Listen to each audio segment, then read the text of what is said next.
It is 6 o'clock. Mr. EJ, would you lead us in the invocation and pledge? Come on up here a minute. Now, you know how to handle that button up there, don't you, Mr. EJ? Pretty complicated up there. All right, let's pray together. Father, we just come to you saying thank you for your love, for your mercy, your grace, for the favor and the blessings that you have placed upon us as a city, as a council, as a county, and as a nation. We just want to lift you up because we recognize you, we recognize your hand. God, my heart is somewhat burdened this evening, and I just pray that you'd place your hand of peace upon our country. We'd recognize the hand of the enemy that looks to seek to sow division and discord, disunity. This is a great nation. It's a great city. It's a great place to live. I just pray that your peace would rest upon us, that we'd each take our personal place, God, in your plan. We'd put forth the effort to live like you, to love our neighbor, to lift you up, be peaceable. God, you just bless this place, bless this council, bless all the members, bless the plans, help us lift you up. In Jesus' name, amen. Amen. Oh, I had to play the allegiance. Pledge allegiance to the flag of the United States of America and to the republic for which it stands, one nation, under God, indivisible, with liberty and justice for all. Pastor, enjoy it, EJ. Thank you so much. All right. Our meeting starts at 6:02. Miss Brenda, could I get a roll call, please? Mike? Here. Faith? Here. Rob? Here. Jennifer? Here. Brad? Here. And Bonnie? Here. Thank you, Council. I need approval for our meetings on January the 12th. Motion to approve? Rob? Second. Oh, now was that Faith or think Jennifer? Faith. Oh, I didn't hear you. I'm All sorry. right, She can Faith, have Faith. it. No worries. We got one more. Yeah. Bonnie? Yes. Brad? Yes. Jennifer? Yes. Rob? Yes. Faith? Yes. And Mike? All right. Now this is a toss-up one here. Can we get approval for our special meeting on February the 2nd? please? Motion to approve? All right. See if I see Second. All right. Mike? Rocket boy. Yes. Faith? Yes. Rob? Yes. Jennifer? Yes. Brad? Yes. And Bonnie? Yes. All right. Thank you, Council. Listen, first I want to start with Mark. I'm going to bring you up first. Even though you're kind of second on the list, I'm going to bring up the superstar. Nothing against Courtney or Jerry. No pressure, sir. If you'll come up to that thing and just tap the top of it, it'll turn green on you. And I want to introduce you guys to Mark. Mark is actually very instrumental in a lot of things with the city. He's going to give you, basically, this is a process that we have to go through for the expansion on the sewer. And all he has, his primary duty today is just a quick presentation for everybody. Yep. They're not used to quick with me. Don't worry about that. But, yeah, he would normally be done. We have to time him. So what Mark is going to do is just give you this. I want to do this real quick. He's going to do this to give you the first phase of this whole expansion on the wastewater treatment plant. We're looking at it. We're going through the bidding process, doing all that. So at this point, before he does his presentation, yeah, if you just touch that up right there. I want to say this. Mark is also working with the city on a traffic pattern, traffic survey for us, because obviously we know that's a big issue. They've done a number of them. We're trying to take it all and coalesce all of this different information to find out. We know that most of it's going to consider a lot of money from a state and federal level to do the things that we want to do, but we want the audience obviously to specifically know that we're going to continue to work on it. Something in 20 years ago should have been really more of the conversation, but hey, we're going to work on it today. But Mark, today is wastewater treatment expansion. Yeah, we're going to talk about, real briefly, about your wastewater treatment plant expansion and hydraulic improvement project. My name's Mark Sneeve, and I'm with Strand Associates, the engineer who's been working with the city on this project. The project began several years ago, and it culminated in bids that were taken at your December 16th meeting. And what I've handed out for the council is the tabulation of bids. The project was a very important project for the city. It's to take care of a public health asset that the city owns and operates, and that is a wastewater treatment plant, collects sewage, treats it, and discharges a very safe end product to the Salt River. This treatment plant is in need of some care and attention for a variety of reasons, as well as some hydraulic expansion. We took bids on the project. The low bidder was about $21.9 million. The engineer's estimate was $25.7 million, and all 4 bids that were received were less than the engineer's cost opinion. Very favorable bid results for a very difficult bidding climate. Most of our clients are seeing their bids bid over the engineer's estimate. We're not asking for any action on the council's behalf tonight. I'll be back at a future meeting, probably in 2 weeks, to do that. There are a few dominoes that have to fall before the project can advance. There are 2 big funding agencies that are bringing resources to the project. The city's got an Economic Development Administrative grant for $6 million. We have submitted all the documentation to EDA, and they're reviewing it to give us the authority, the city, the authority to award that project and use their funds. And also, the second funding agency is the Kentucky Infrastructure Authority. They're bringing a low-interest, subsidized 20-year loan to the city, and we also need their approval to award the construction contract. We expect to have their approvals before your next commission meeting, council meeting, and I'll be here at the next meeting to take action on the bids that were received. I will say that we're very pleased with the bids. All the bids were in order, and all the 4 bidders that submitted bids are very reputable, good contractors. We've worked with them all, and any of them would do a great job.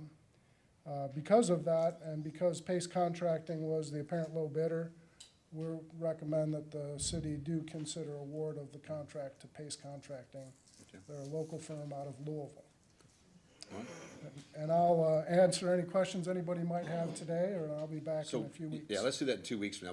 We want to introduce them to the bids, so you guys all see that, right? And then what we'll do is, you'll come back, they'll do a presentation. Mark, we just really wanted to get you a chance to get up here, start the process on all this. We didn't want to wait. Obviously, everybody has understood the beam situation, and we're looking at it from a long term. This is more of a 10 and 20-year plan for the city as far as this utility.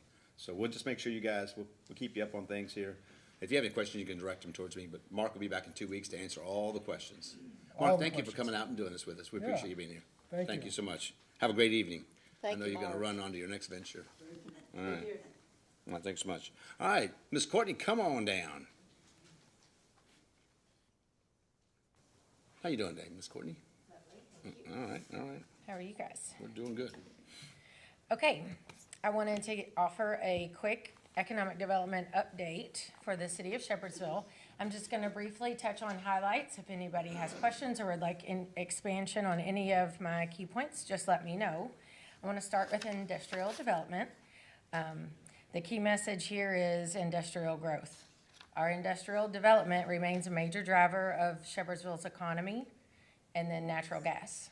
The pipeline project coming to completion, it is offering us to check a box that we could not check before. And this undeniably will allow for folks who were not looking at Shepherdsville and Bullitt County, they will be willing to look at Shepherdsville and Bullitt County and invest in us. That's new buildings, but that's also looking at some of the expansion for a couple of key players in our area. So I want to talk about job creation. Under the industrial development section, we do have someone, a local employer in Shepherdsville. They are currently evaluating a relatively large expansion, which will create jobs. It's not going to be hundreds of jobs, but it probably will be tens upon tens of jobs. The bonus about these jobs, they're hovering in the $24 an hour range, which is close to $50,000 a year. So those are great jobs for the city of Shepherdsville. We welcome that, so we look forward to hearing a little more about that. Industrial momentum remains a key driver in Shepherdsville's job base and revenue growth. So I just want to keep that in mind, because we all hear and we all see the negativity, but the fact of the matter is we are in a hub, and it is always going to be a topic of conversation. So industrial momentum remains a key driver of Shepherdsville's job base and revenue growth. So Courtney, I want to add one thing to that, just so you all know, we do know what has been already awarded before and after coming into office, but the biggest thing is that there's two of them that might equivalent to about 200 more jobs here in the city, right? So manufacturing, distribution is a big part of this for a lot of logistics, 15 minutes from the airport, EPS, we're gonna see that. But the biggest piece is now, when the job opportunity comes, you can work here, you can live here and play here. And that's really kind of our focus with a lot of the folks that are local. Yes. So moving on to business and commercial activity. Shepherdsville continues to demonstrate strong business and commercial activity. A couple of metrics from our local Bullitt County Chamber. In 2025, the Chamber welcomed 114 new members, which is groundbreaking for our area. Another key statistic, they had 32 ribbon cuttings in 2025, which is an increase from 13 in 2024. And we were proud of 2024's numbers. So when you think about 32 new businesses, and like we were talking earlier, a lot of these are smaller businesses. These are not all big boxes. These are smaller businesses. You can notice if you're driving down Buckman at night, there's a few more lights on.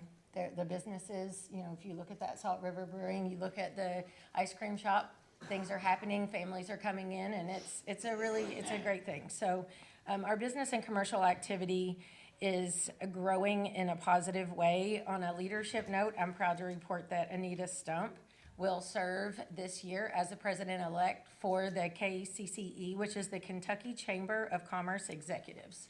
So that's a state position. So that's getting us connected in at the state level for the Chamber of Commerce, but also in national meetings.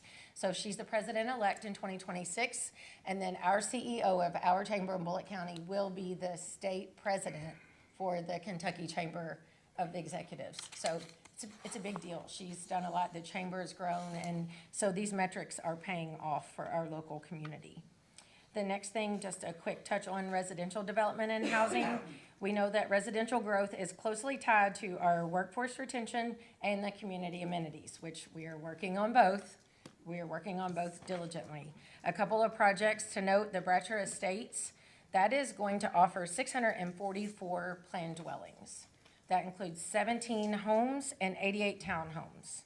And just a fun side note, it also, one of their amenities, many amenities, is a splash pad.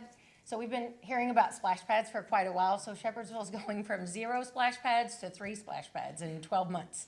So there will be 3 splash pads coming in the very near future. That's pretty exciting stuff. A couple of pieces of information we should all keep in mind. The median home value is approximately $202,000 here in the city of Shepherdsville. Median income is $71,000, and our population is hanging right at 15,000. We know that's gonna grow. We know it's growing right now. That number's probably outdated because every 6 months it's growing exponentially, but currently those are the numbers that we have.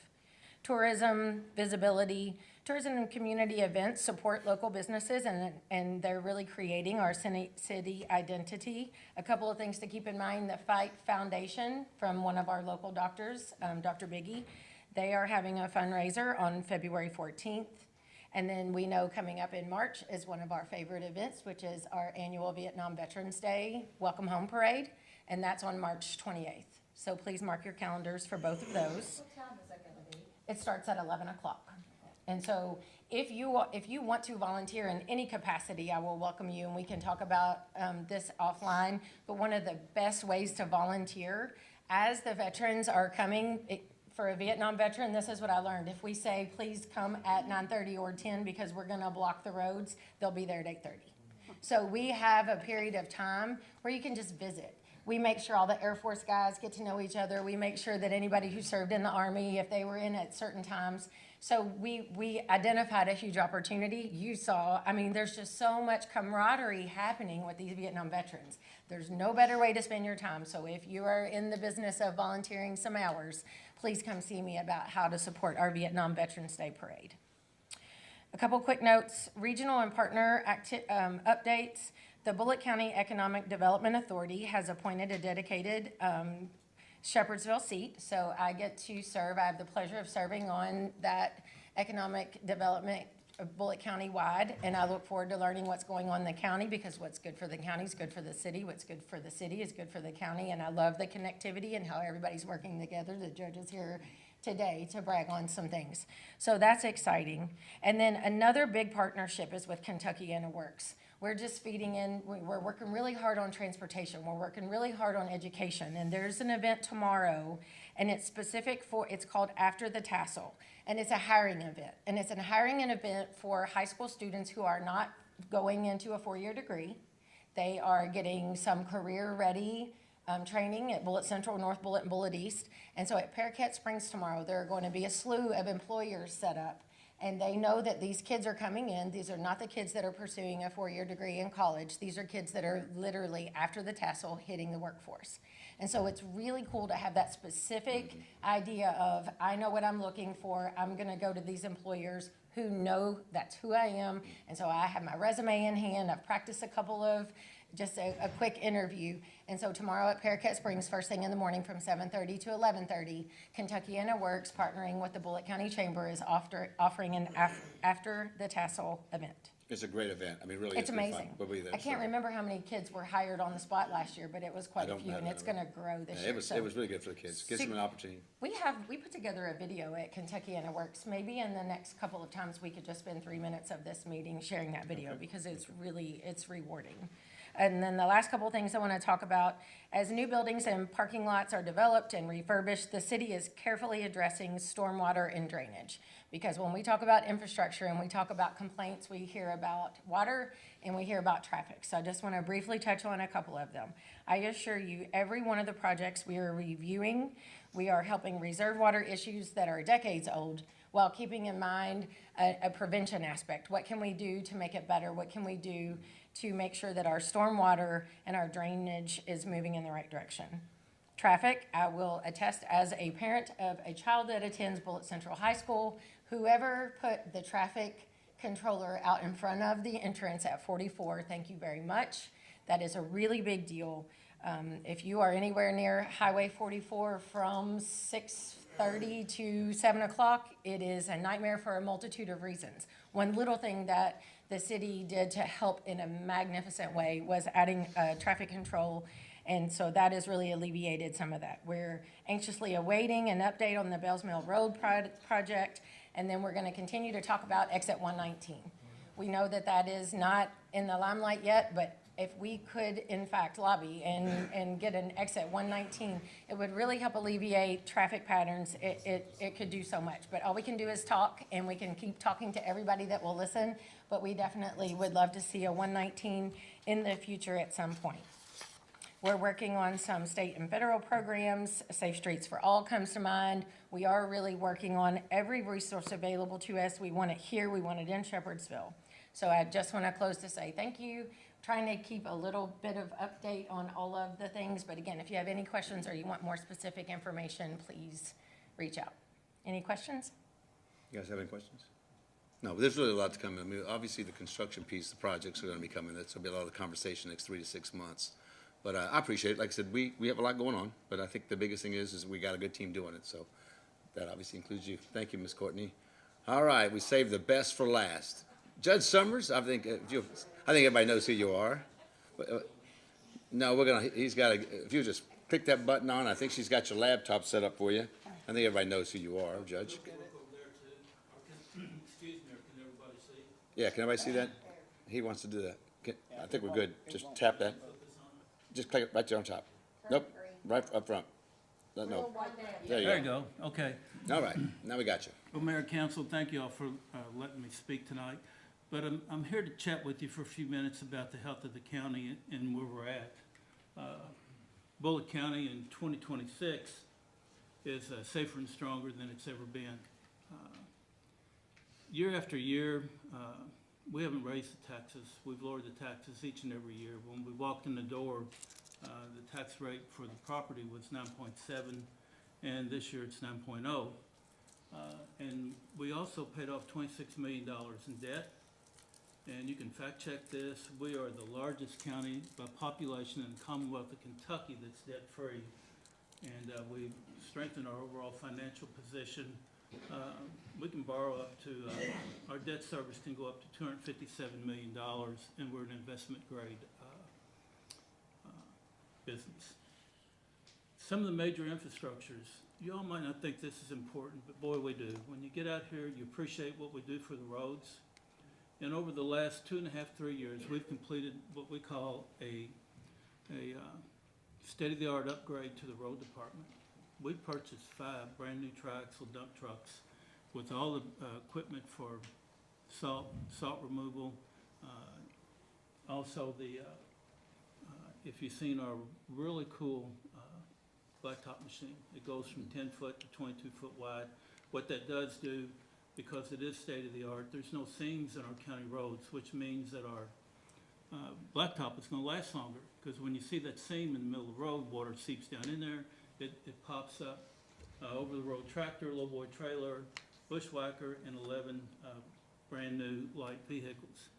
And that's a collage of some of what you've gotten for your tax dollars, because Bullitt County is all of Bullitt County.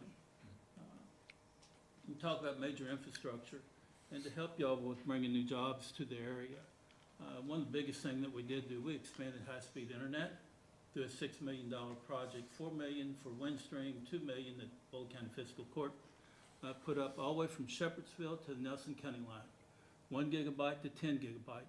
A lot of those folks would have never gotten it, but here we are. And what that does do, that helps us with the jobs. And we talk about jobs and major infrastructure. We've spent over $10.5 million in grant money to bring water to areas of this community that's never had it before. Rummage, Vaughn, Grigsby, 2.1 million. Roll Hill was 4 grants. Eagles Road, 300,000. John Lee, 450. Cedar Creek turned 48. And the regional transmission line, I don't know if y'all know a whole lot about that, but we did a $5 million pass-through for that 34-inch line to come through the county, of which we got 2 18-inch spin-offs of it to go down 245 and then down into the southern end of our county as well. Infrastructure, animal control, safety. This is the original groundbreaking. I don't know if you can see the mayor in there or not, but this is the April 6th flooding. For those folks on Facebook who said we built it in a floodplain, that's literally an island. We raised that property up over 7 feet. And also we did the same thing with the drive. And it's a state-of-the-art facility. We've got approximately about $2.5 million in that project, of which we bought $1.3 million worth of brand new stainless steel kennels. We can also, there's empty side to it as well. We can double the capacity for the future growth of the county. There's the biggest thing of all. There's a $350,000 investment dedicated to people, but it also reminds them about adopting a pet as well. Our employees picks the themes for our ambulances. The collage, economic development. To tag along with what Courtney was saying, through the smart infrastructure that we have been doing, it also attracts high-paying jobs as well. When you look at the fiber optic, the water and sewer projects, healthcare, supporting major developments like the Grand Reserve, U of L Health, McKesson, the Jim Beam Research Development refit, and also UPS World Health. And I'll be happy to chat with all of y'all about all those projects in depth. Transition, McKesson. McKesson came to us in 2020. They had all the vaccine for Moderna and Johnson & Johnson in a 10,000 square foot freezer and a refrigerator. We've converted that facility back. What they're doing now, they're doing the blood or the plasma in 300,000 square feet of that building, and then the other 700,000 square foot of it, they're doing the normal medical devices. UPS World Health, 100,000 square foot freezer.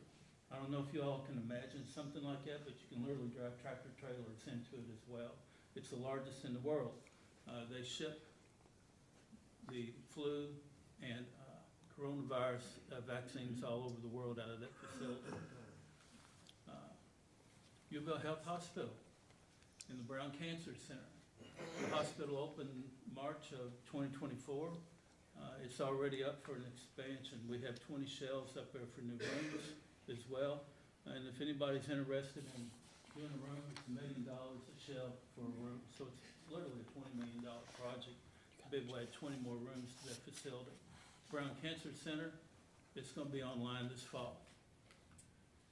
Grand Reserve, down at 245, you can see the plantings, we have remediated our end of it, and we have a master developer now. We'll be breaking ground down there in April or literally the 1st of May of this year. That's a collage of all of them. And this is some of the things that we have done, making it safe and secure. We walked into the door, Bullitt County had a pretty good black eye about drugs, transporting them.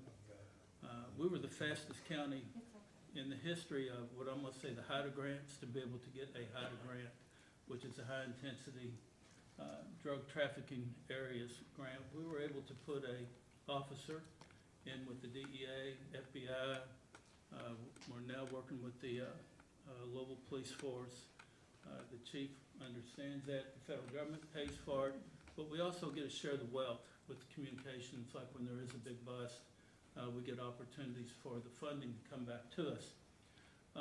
Through Sheriff Scholler, and as a fiscal court and through your tax dollars, when we came in here in 2019, he had 16 patrol deputies. And as we stand here today, he has 27. So we've invested heavily in the safety of the community all the way around. Emergency services, I could talk all day about our emergency services and what we have done. If y'all haven't had the opportunity to go into our 911 call centers, $6.5 million investment, that when we came here, they had $2 million worth of radios and couldn't even use them. We had to literally put together the infrastructure, and we went from 3 dispatchers a day to 6 full-time dispatchers per shift. They take over 105,000 calls a year. Public safety again, emergency medical services at Lebanon Junction. We partnered with the city of Lebanon Junction, and we built a state-of-the-art EMS station. 11 quarters, can house 2 of our largest ambulances. But the biggest thing about it is that we put U of L Health in there too as well. And also with the West Point agreement from out of our Nichols station, we also service West Point for emergency services as well, because literally it's a 6 to 8 minute drive from where our ambulance is at in Nichols to downtown West Point. It took over 20 minutes to get there from Radcliffe with Chiefs back there can tell you more about that with the lights and sirens. Emergency management, again, the state-of-the-art communications center. If you've never been in there, it is the hub that made the April 6th flooding and the communication for all the departments to be able to work together to be seamless in that. Let me back up one more. There's a groundbreaking and a ribbon cutting. I know the mayor was there for that. Lebanon Junction, that is the building itself, the U of L Health. You can't get in on Wednesdays now, they're full of appointments. They started this February being able to see folks with heart issues and diagnose your hearts too on Mondays. Emergency medical services, this is a collage of our force. We bought 16 ambulances since we've been in office. 3 of them's in the junkyard. As you can see, it's not necessarily a fun thing to be doing because there is accidents. This is a dispatch. This is our dispatch center, and that's literally like something from the deck of the Star Trek Enterprise. So, and they handle over 105,000 calls last year. This emergency management agency, this is the center. I know the mayor's been there quite a bit, both your chiefs back here and some other folks as well during the April 6th and the snowstorms and the tornadoes. That's some of their equipment. We have a portable command trailer, and there's some markings of our vehicles for emergency management. It's a collage. This is April 6th flooding down at Lebanon Junction. They had real flood walls. They put in gates down on 434 that had never been put in before. We rescued over 100 families in that area, not only from Bullitt County, but from Nelson and Hardin as well.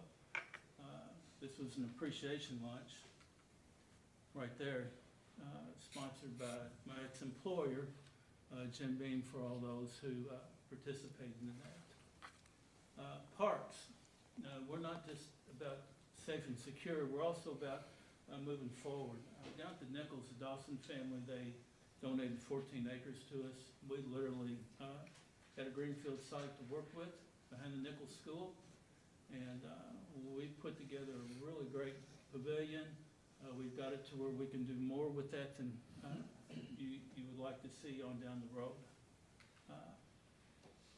Up in Maryville, we got the #2 disc golf in the state. Over 5,000 rounds were played up there last year. It's, you get on the disc golf folks page, and people come from other states to come there to play the disc golf course. We took the pavilion where we worked it from top to bottom as well.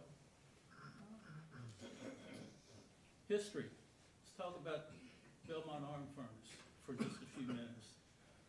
It's the last one in the, I can show you a 15-minute video right here. Click into it if you want to see it. It's sort of the snooze effect, but it's okay. It's pretty cool. We have refurbished that site. We did the bridge, the parking, the fencing. We're putting in a kiosk this summer and some picnic tables because it's right next to the Knobview Forest down on Pioneer Trail.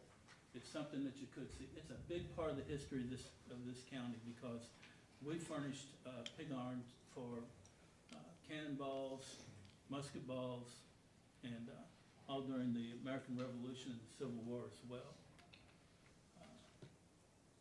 That's a collage of all of them. This is the entrance to the, my pointer's not working there, but that's the entrance on the right-hand side to the ironworks. Infrastructure, bounce back into what Courtney's talking about. What we do have going on this year, the widening of 245 is happening as we speak. East Blue Lick, up by the hospital, that's going to be widened as well. We've started on the Highway 44 widening from 31E to Spencer County. That was put together by the folks in our group, in our county. It was the easiest area to do right now before it got out of control, like the central part of 44. We've got design funding for Highway 61, starting from the Salt River Bridge all the way down to Highway 245, and then all the way down from the Lebanon Junction Elementary School to the Nelson County line. Greenbrier, we're working on it through Safe Streets program. And we talk about sewers, infrastructure in the north end of the county. We inherited a real collage of 8 sewer plants, and I think Gary can talk more about that than I can, and $40 million debt. So we now have like a McDonald's franchise with MSD up there. We've got a $28 million grant into Atlanta with the Economic Development Authority, federal. $9 million grant sitting up on David Osborne's desk as we speak. And to be able to push that through, I don't know if you know much about the Kentuckiana Regional Planning Development Agency. Well, it covers 8 counties and 2 counties in southern Indiana. And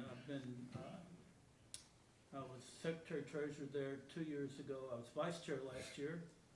And I want you to know that you do have a voice wherever the gentleman went for the $21 million to be able to come back to Shepherdsville for your grants, because all those pass through KIPTA and the KIA as well. And this is what we're doing for the north end of the county as well. So that's it in a nutshell. I forgot all about this. If you all have ever been, you've seen our recycling. These are the locations of where they're at. We do cardboard, paper, plastic, and glass. We partner with Meade County. We're a little bit more than just a Bullitt County microcosm. We have partnered regionally with our neighbors and through the state to be able to get the funding that we need to keep us not only safe and secure, but to keep our debt service at 0 as well. moving forward. We've chatted about all these projects, but this is where we're going as a county. And I'll be happy to take any kind of questions that you all want.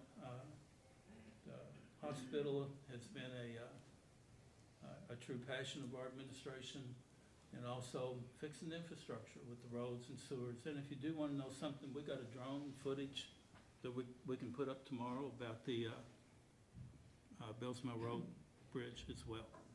Yeah, I do think, I think. think there was a conversation, Judge, with one of your meetings. I think we really want to do that. If you would, I think giving us an update and giving the public an update, Sure. it'll give everybody a little bit like there's light at the end of the tunnel. Yeah. I would appreciate It that. is, it's a little bit of background on that, it was a 200-day project. They started at 180 days, I guess until the bad weather. They firmly believe they'd have it done in 20. So we shall see. Anyway, any questions, comments? No, Judge, Well, I'll say something. It's all good. Thank you. You're Thank welcome. you for pushing for that hospital, Yes, ma'am. because I go there a lot. It's Yep. my home away from home, and I have stayed there, and Yep. it's wonderful. I love the fact that we have a hospital here. I don't have to go downtown now. Yes, ma'am, and I can tell you some real stories about negotiations with Baptist, Norton, and a few others, so. Well, I do We- U we of work L with her. because of my heart. There you I go. strictly stick with them, but my doctors are all Norton's doctors, but U of L for my heart. We need to bounce on over Dr. Ramasamy and the rest of them. They're Brandon probably, Swami is actually my doctor. oh, good. And Good. Paracha did my surgery, so, Good, yes. they're really good. Yeah, I think that's a game changer. It is a game changer in the county. As our growth has, we need to have those kind of Yeah. facilities. So, but we appreciate it, Judge, appreciate it. And, I think it's great to see what you guys are doing, what you're working on. Yeah. I know that we have a relationship that we're gonna continue working together, so I appreciate you coming out. Does any council members?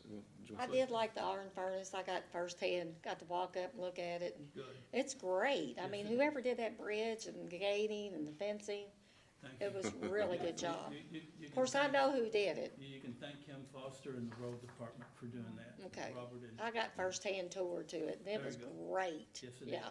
That's It's cool. gonna be a great asset. I mean, Gets it's warm. I'm part of taking my our history. grandkids out there. There you go. Yeah. Especially when we get the picnic tables out there, Faith, Yeah. and the kiosks. It's gonna be similar to the one that you have in the hallway out here. Judge, we appreciate it. Good, Thank you good. so much today. Really appreciate your Thank you, Jerry. presentation. All right. Thank you. Good one. All right. Thank you for that. Thank you.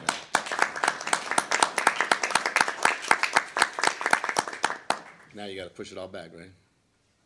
That's all you gotta do is unplug it, right? Yeah. We got this. Now we, All right. We'll take care of that, Judge. Thank you so much, though. you're welcome. Tell Miss Trina we said hello and the boys. I will do it. All right. Thank you, guys. All right, Again, thank you. Thank you, Judge. Thank all of y'all. All right, thank you. All right, thank you, Judge. We really appreciate you coming out and doing that for us. All right, Miss Catherine Dozer, old business, ordinance, let me make sure I got the right one, 026002. City of Shepherdsville, Kentucky, ordinance 026002, an ordinance providing for the closure pursuant to KRS 82.405 of a right-of-way described herein and depicted on the Consolidation Alley closure exhibits attached here to, consent being obtained from all adjoining landowners, sponsored by Councilmember Faith Portman, co-sponsored by Councilmember Bonnie Enlow. Summary, Section 1 sets forth that the right-of-way described in and on the attached exhibits, which are incorporated into this ordinance by reference as fully set forth herein, is hereby closed due to the consent of the adjoining landowners and the determination by the city council that the right-of-way serves no purpose. Section 2 sets forth the city council's findings of facts in support of its determination to close the right-of-way. Section 3 sets forth the severability clause. Section 4 sets forth the repeal of prior ordinances in conflict with this ordinance. Section 5 sets forth the publication requirement. All right, so Sonny? All right, Motion to approve. All right, there you go, Rob. Way to make that happen. Second. Second by Faith. Jennifer, you want, just gotta step up. She's running at you now. She's, Yeah, I quit yeah, trying. she's right. She's going after. the hearing, I'm sitting right next to him, Yeah. I think, can I, all right, Bonnie? Bonnie, Yes. Mike, Yes. Brad, Yes. Faith, Yes. Jennifer, Yes. Rob. Yes. All right, council, thank you. Sonny, if you will, would you do me a favor? Congratulations, we'll get all taken care of. I know you briefly talked. Would you please, guys, get together tomorrow and get all that, you need to get that squared away, okay? All right, just let us know when we're moving in. My wife will be ready. That was the plan, right? Wasn't that the plan? That was a good answer. That was a good answer. Sounding. Yeah, that was a good answer. That's a no. All right, anyway. Thank you, Sonia. I'm glad we got y'all squared away. I know it took a little time, but I appreciate your patience on it, buddy. All right, with that said, we got new business, but, we got, opening the bids for the fire department's mobile air trailer. Mr. Chief Jody, you can come on up here for a minute. I mean, we're gonna get these bids, and she's gonna open up, but in case, okay, you get to come up twice. You can come up now and then come up later. What a special day for you. Or do it all in one. Nah, we make them come back up again. Get some steps. All right, so these are the bids. Okay, so this is for the purchase and delivery of one mobile air trailer to support emergency operations for the Shepherdsville Fire Department. The first bid that I'm gonna be reading is from America's Bravest Equipment Company. I do not know where they are out of, but that bid is for a total of $181,120. And then, they're actually out of Corbin, Kentucky, because I know sometimes you guys like that. The second bid is from, where's this from? Look on the tab. Breathing Air Systems. Yep, Breathing Air Systems out of Chattanooga, Tennessee. Their bid was for $178,959. It looks like this says customer pickup and the other one was for delivery. Seemed to be a difference. These are two. And these are the only two that we got, We got two. that we have. Is that correct? All right.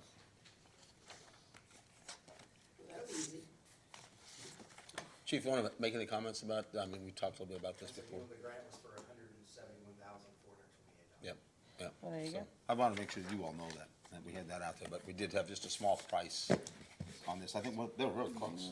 Thank you. No, so, yeah, so what we're gonna do is in the They morning. were emailed. Yep.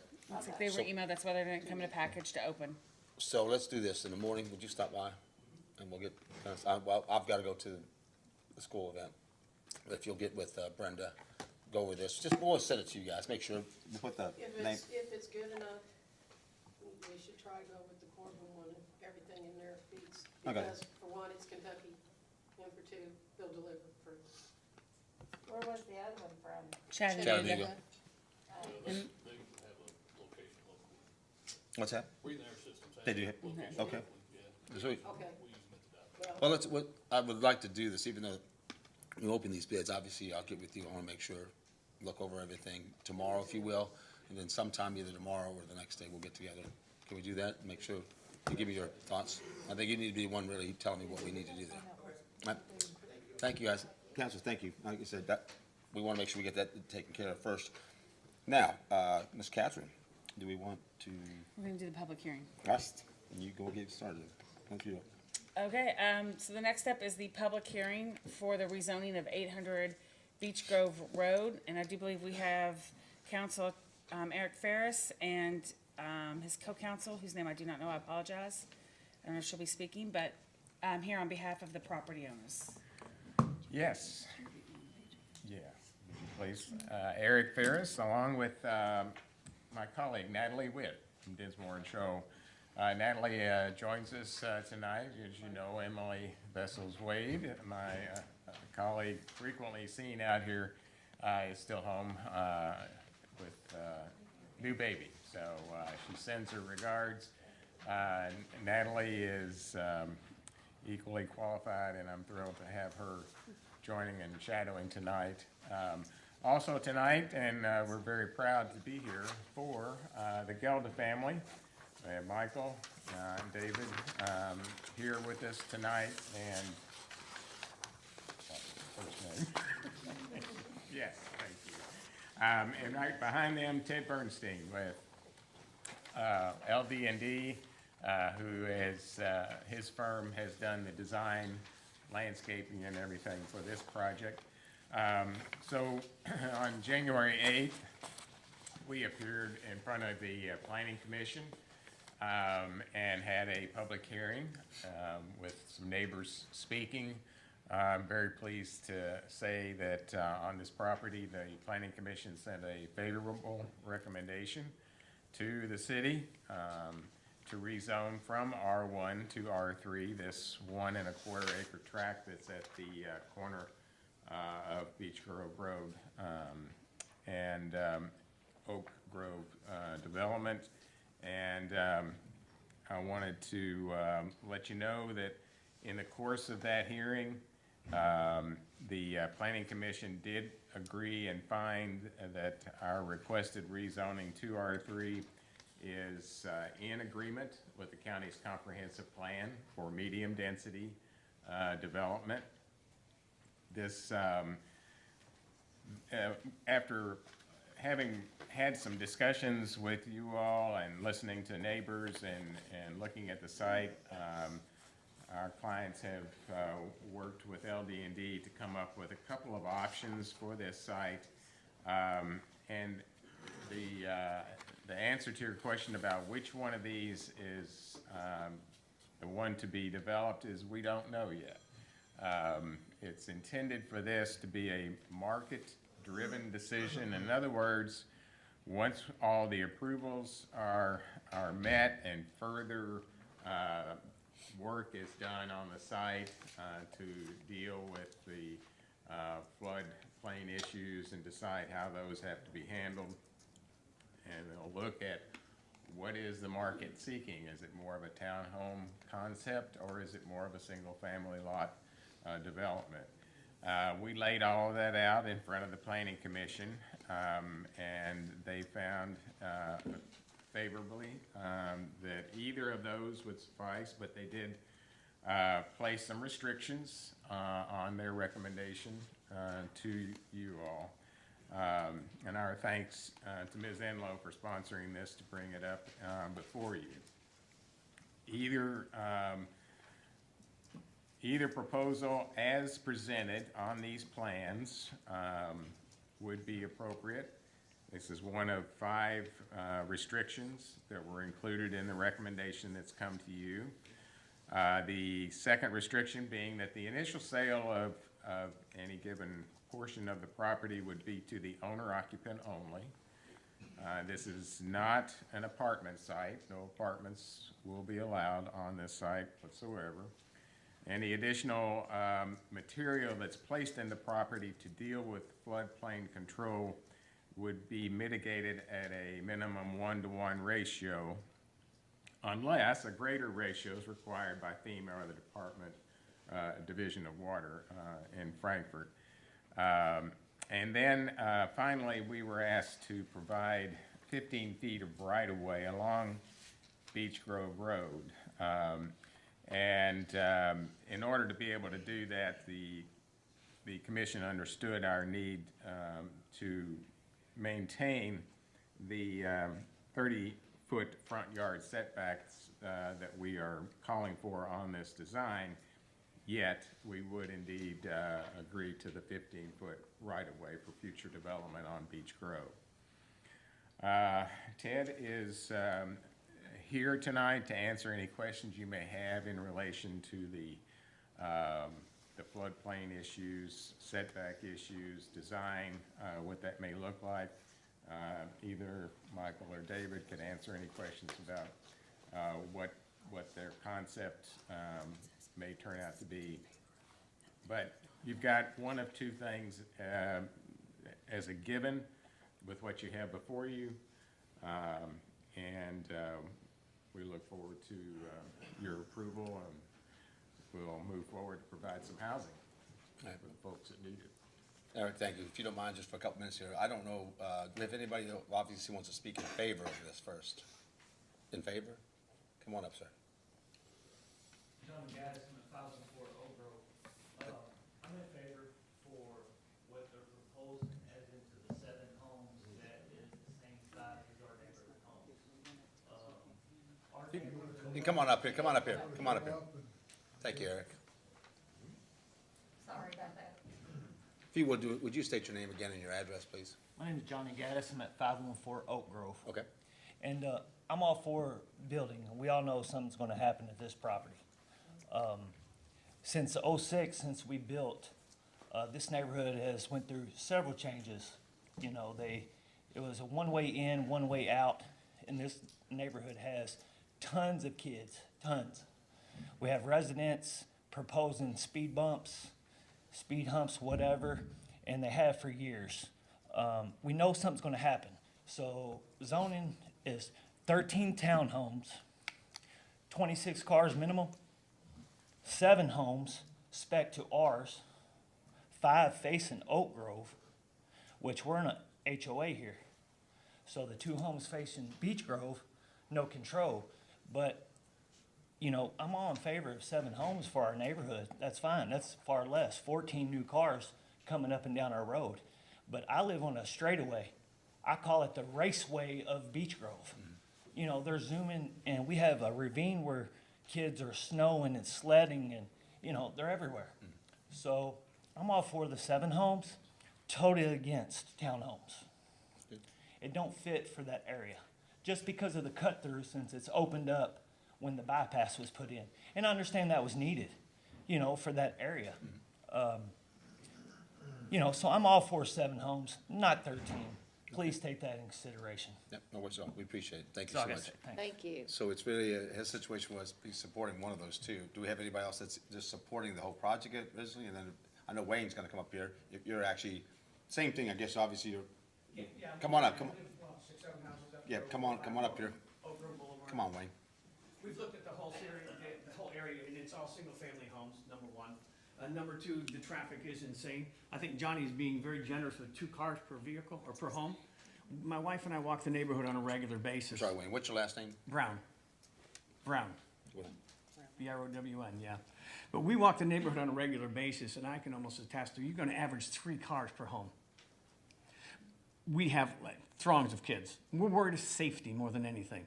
And also worried aesthetics. We don't want the townhomes up there are not gonna fit the general tenor of the area. The only thing that even comes close to that has its own entrance and its own section down, oh gosh, the townhomes down the road there. Can't think of. Miles. I'm sorry? Miles. Thank you. But that's their own little section, their own little subdivision, if you would. Everything in there is single-family homes, so we're worried about aesthetically pleasing. We're also worried about taking the value away from our homes that exist in right now.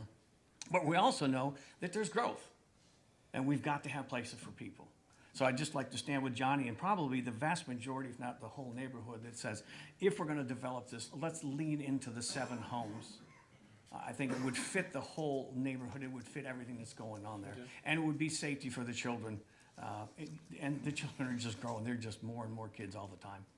So that's really where I'd like to go with something like that. And to answer his point and yours, when the weather thaws everything out, I'm sorry? when the weather thaws everything out, let's get back and we'll discuss what you want to do as far We'll as. take care of that as soon as we get that. Yes, sir, thank you for your time. Thank you, Wayne. Is there anybody else that would like to speak in behalf of this project? For and against?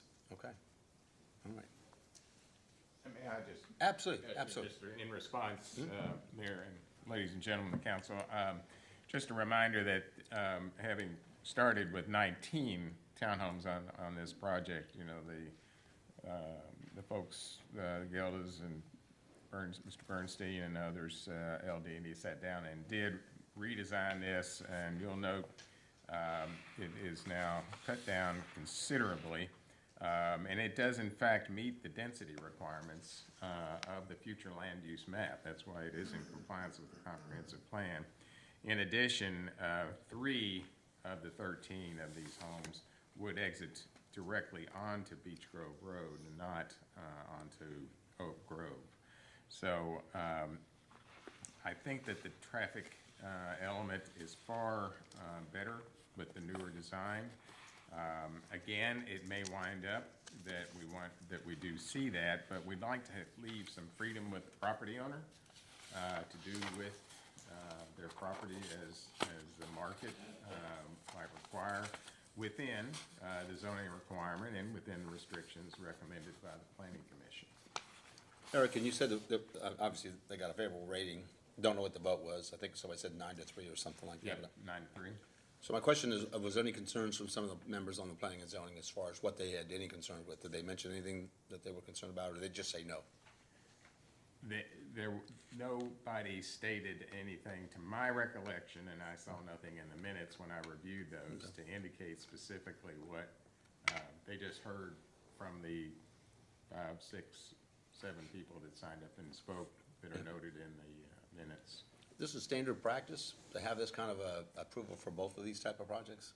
It seems a little bit unusual. I don't know that I've seen it in the There's time no I've been. requirement, unlike other counties, and mostly Jefferson, that has a plan certain requirement where you come in with a plan already laid out completely. Bullock County has no such requirement, and only recently have we started coming in to try to give a more specific design element. In years past, we've just come in to seek a zoning classification because we don't know what we're going to be putting on the property. So, you know, it's not unusual, but in this case, we've narrowed it to at least 2 uses, 2 densities. So, I think it's a much better, proposition for people to be able to see what can be done. And yet, it provides the freedom to the property owner to do with the property what they need to do. I would like to do this. Michael, you're back there. I don't know if you want to come up and speak. Obviously, you've been up in front of us before on this development. If you guys want to say anything, you're more than welcome to about this. I know you have Eric as your That's up to representative. you guys, if one of you would like to. If you want to, I just was offering that only because we've had different discussions. We want to make sure that you've gotten your approval from planning and zoning. Now, it's really up to this council to take a look at this. And again, we want to make sure that they reach out to you, but you're more than welcome to come up here for a minute. I just want to make sure that, listen, before this next meeting, any other questions that the council has, I need you all to reach out to them. Ted, is there anything you would like to? All right. I know Bonnie wants to say something, but Actually, no, any questions that they have, they need to really ask tonight. well, that's what I'm saying. It's Well, the I mean, public, yeah. no, I meant for Michael now, but Bonnie wants to do something. I'm sorry, I said that wrong. Bonnie, do you want to ask a question, please? The reason I sponsored this is, the way it is. They came and met with me, went over the plans together and everything. I hated last time that we voted them down when they were wanting to do the 7 homes. That would have been done and over with. We've cost them a lot of money, making them wait, making them redraw everything up, going back through everything. It's already residential. We already know the flooding and everything will be taken care of regardless of which one of these they choose, but I feel like legally we can't tell them that they can't do this because of how we feel. We need to base this strictly on what's good for the community, what's good for them, and not do it because we didn't get to talk to somebody or anything like that. They've put out some good plans. They're gonna be, these homes, these townhomes or these houses are gonna be top of the line. And I think that we need to be more favorable with them this time and not cost them any more money, because it has cost them a lot of money. So, yes, we did get the townhomes first. Nobody liked that. When it came to the 7 houses, there was, I know that, you know, you all were running out of time and everything, but the residents around didn't have really due process. They didn't get a chance to speak because it would happen so quickly with the 7 houses. So I would say that. And also the 2 cars per house is, like, nobody's home in my house, there's 2 cars in the driveway. That's ridiculous. You have kids, when they turn 16, they're gonna want a car, maybe you have 2 kids. So to say that they're only gonna have 14 cars is just ridiculous. No. So does an approval mean that we have to approve the either or? Because I'm very much not comfortable with the either or situation. You got your phone here? It was Rob, Okay. because as soon as he turned it off, it went away. Is your phone here? Yeah, but he has to have it on his feet. So you're saying that either one of these are a problem for you as far as cars? Is that what I'm hearing? No, what I'm saying is, do we have to, like, does a yes vote give them the right to do either one? Because I'm Yes. definitely not for like the 19 like I said, we did have, It's not, there was a time crunch on this. it's not 19 on it, Rob. Whatever the townhomes were, 13 now. Under the restrictions, agreed to nothing more than the 13 you see here in the design that you see, generally speaking, subject to adjustment for floodplain and that sort of thing. That one of these two is what Planning Commission restricted us to and we agreed to be restricted to. As far as, due process, I think there's been at least 4 public hearings now, if not more, maybe 6, and there's 6 over this. So I feel like we've all had an ample opportunity to share our positions on this. Yeah, we removed 6 of them, from the original proposal. As far as the cars leaving a couple different things. The amount of cars it's gonna add, we have a study on that. This shows how many cars this will add to the main traffic times in the morning and the evenings. It's not what you think it is. Ted has that. Do you have that with you? And as far as the cars leaving, like the traffic in the neighborhood, this is at the very front entrance of the neighborhood. So I don't know about you, when you Excuse go me, home. excuse me, ma'am. They drive from the front to the back. Can we, Cheryl, just hang on. They're making a presentation. We ask everybody if they want to talk. Please, we let them talk. I'm gonna say most people, I'd say most all of us, when you go home at night, you go to your driveway and go in. Most of us don't drive throughout the neighborhood and then go into our house. So by being this at the front and then, either plan, you have one option is 2 of them off Beech Grove, or the other option is 3 of them off Beech Grove. So the most you're gonna have is 10 entrances onto Oak Grove. So, like I said, from the original proposal, it's way different. And what was the? So we look at things in peak hour trips, which is roughly, let's call it 7 to 9 in the morning and 4 to 6 in the evening.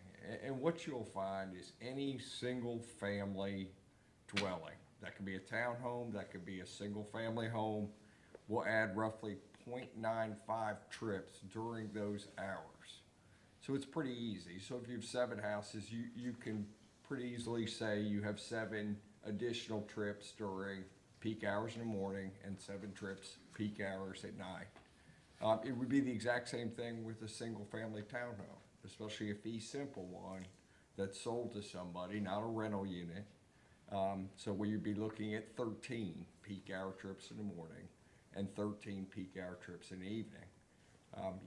We typically look at developments that cause 150 peak hour trips are usually developments that we have to get traffic studies for. And all I say that for is just so you can understand the scale of what we're really talking about. Does the council understand what he just said about traffic? Yes. Okay, just want to make sure. Just making sure. And to Did you get that? Michael's point, we're talking about passing 4 lots on the other side because we are at the very front. And I will point out, you can tell by the design that the townhome design provides a significant amount of open space at the beginning, at the front, where you have the site distance questions. So if that were chosen, that would provide a significant amount of green space at that spot. But having the flexibility, depending on the market, but we don't believe you'll see the traffic issue for the people embedded more into the neighborhood because it's right at the outside in an area that, but for these gentlemen be willing to deal with the topography issues, wouldn't have otherwise been usable. So we appreciate the consideration about the cost of working on this. Yes, Ms. Mendez. I was just curious, as far as the homes, are they 3-bedroom, 2-bath, like is that designed for those? What about the town, is it also 3-bedroom, 2-bath, or is that gonna be like a 2-bedroom? 3-bed, 2.5 bath, I believe. On the townhomes? Okay. Anything else we could? Michael, we talked back a few months ago, and I don't know if this would be helpful or not. We discussed, you know, your all's concern with choosing which plan had to do a lot with cost of building. That in the market, yes. And the market, and so maybe it might be helpful to kind of walk through that and how, because I don't think people really appreciate the cost of building homes, which, you know, which has put all the pressure on being able to supply affordable housing. So maybe just kind of walk through that and. Well, more or less is like what the market, you know, which the interest rates are always fluctuating back and forth right now. So whatever the interest rate, I guess that kind of drives which way we'll go with this.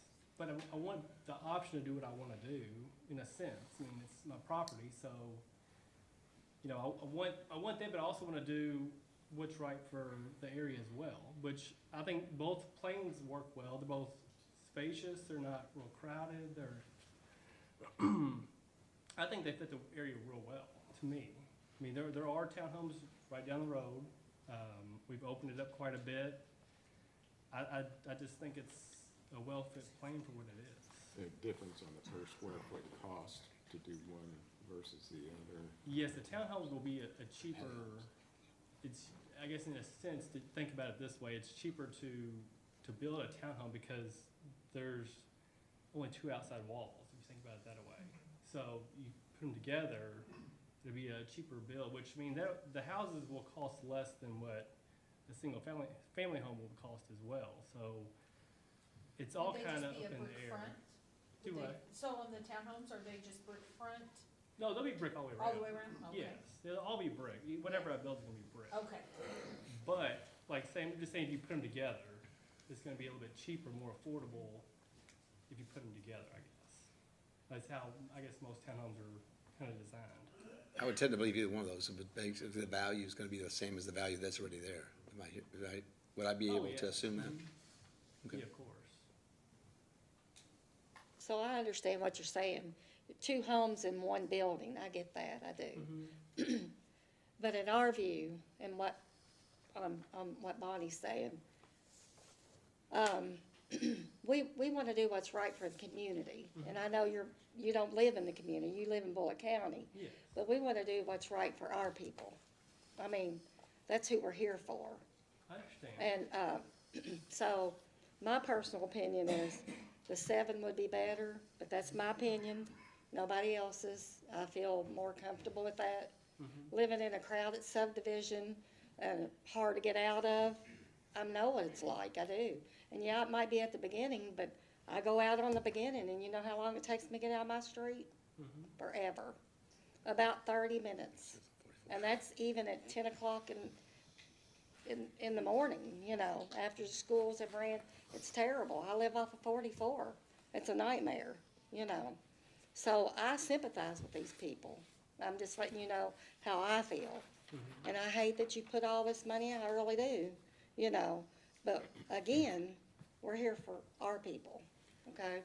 Well, and keep in mind, you may be providing, you know, 6 more homes at a total lesser cost for a family to be able to have a 3-bedroom, 2.5 bath home than they would be able to get with one of those 7. But we have some coming in on 61, we have some coming in off of Saltwell Drive, some on Buckman Street. We're getting overcrowded, and we don't have the roads to back it up. Well, yeah, You know. I understand. Kentucky Housing Corporation is issued the report a year or so ago that we were 1,300 housing units in the county underserved, single family. So, and with the report we heard from the development, the industrial commercial development, particularly south of the river, which is what we're talking, I think it's a nice opportunity to be able to provide that in this area for those workers in that vicinity. So, but we appreciate everyone's opinion on it. Well, listen, I'm gonna always encourage, first of all, there's 2 things. I said it last meeting, I'm gonna say it again. Make sure that when you're, and I appreciate Faith, your opinion, and Jennifer and Rob, you guys talked already, but facts of finding matter. if it's in the comprehensive plan and you have a choice and they gave you that privilege, it's really to make sure that you obviously get to decide that. And for the council members, that you have to make sure, we obviously are interested in listening to our residents, but there's a legal piece in this and how this action can be done. So I want to make sure that you guys, if you have any other questions, please reach out to them, because after this, the vote comes in the next meeting.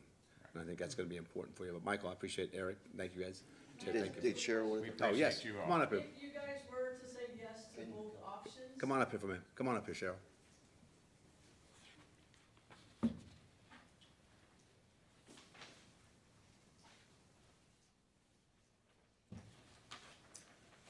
Cheryl Ruffriegel, everybody knows me here. Trouble. If you were to say yes to both options, how long before they decide what they're gonna build? You can ask them, I mean, because that would, Pretty soon, I mean, Pretty soon, as soon as we can. It takes, for the development work, it's gonna take 6 months. I feel like that your decision is the townhomes, no matter what. If they say yes, you're gonna go townhomes. oh, I'm That's what sorry. I'm having. I missed that. What'd she I say? feel like the decision that they've already made is townhomes, even though the planning and zoning, for some reason, approved 2 options. But which I don't understand that to begin with anyway. There should be one option on the table. Well, I think the one thing is, Like well, Eric said, though, under our planning commission, they don't actually have to provide any option. They're Yeah, now the planning asking and zoning for is it, doing but. They're just saying R3 is really what they're asking for. Right. They're showing us their plan, but what they're asking for is just R3. Which means townhomes. Either the 7 homes or townhomes. It could be townhomes. But it could normally be they do give a homes. plan, and this Yes, is the I mean, first time I've ever seen 2 plans. Is there First anything that, time sorry, ever. is there anything that can put place, not that it's gonna help in this situation, to where there's not 2 options next times? When they come, there's an option. I mean, And there's something. well, it's obviously gonna be addressed with planning. This is the first time there's ever been 2 options. Yeah, At least in town that I've been planning here. and zoning would have to do that. Well, that's a joke. Thank you. No, Cheryl, we appreciate it. We're sorry. Yes, sir. And I'll come up, I know who I am, I just introduced myself. So, on the homes that's gonna face, Oak Grove, whether it's a townhome or a residential home. So for 20 years, we've paid HOEs for our entrance in and out. We've took care of it. You know, when it was in-house before they went out to Molly Properties. When they didn't, we did. We went and mowed it, we went and took care of it, we went and landscaped it, made sure our brick was clean. When people graffitied on it, we took care of that. So you're gonna tear down our 50-foot fence and put driveways there. So the homes facing Oak Grove, are they gonna be in our HOA? It's still on our road.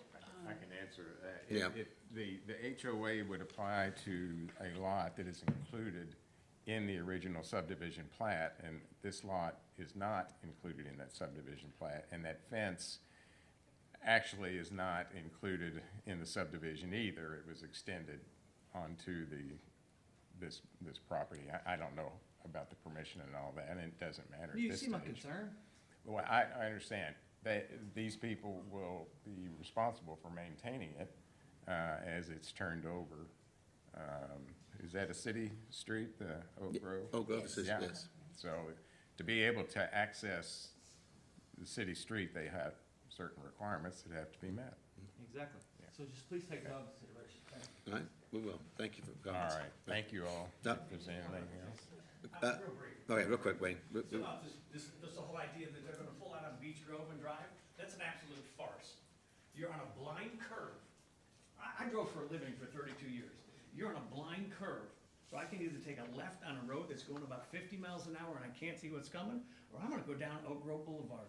Every single vehicle that comes out of any one of them townhomes or single-family homes is gonna go down Oak Grove Boulevard. Every single one. I want you to question one thing to keep in mind. What is the life of one child worth to you? Keep that in mind. Yes, sir, Mr. Brown. Yes, sir. I Yes, sir, understand. because Wayne. the throngs of children. Wayne. Sorry.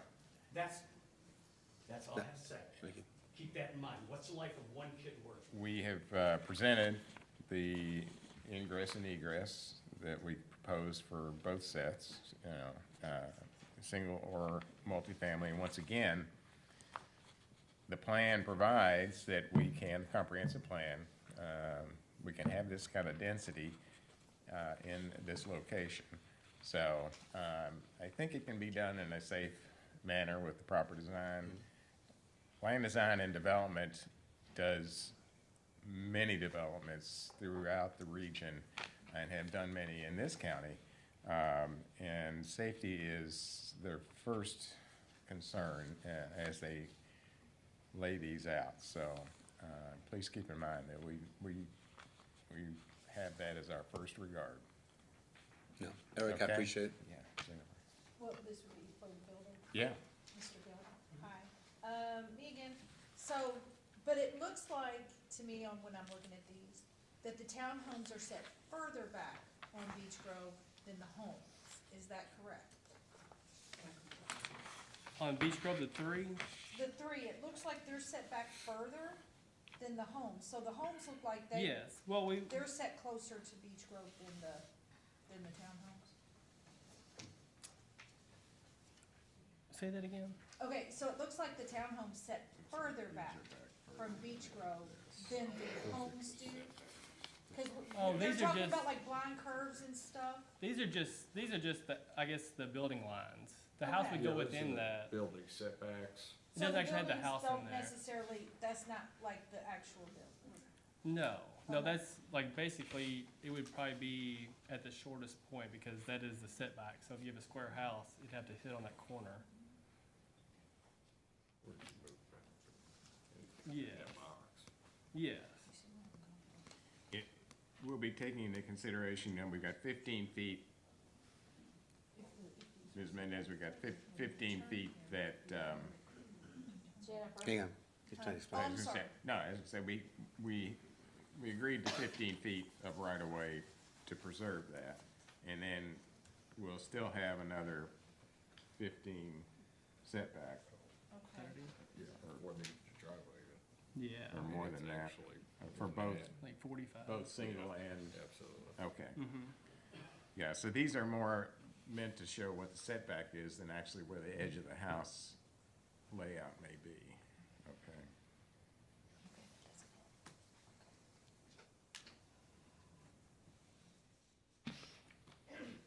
Does that help any? Yeah, and Mike, if you did the 7 homes, the two that face Beech Grove, are they sharing a driveway? Is that the way I read that? I believe so, yes. Okay.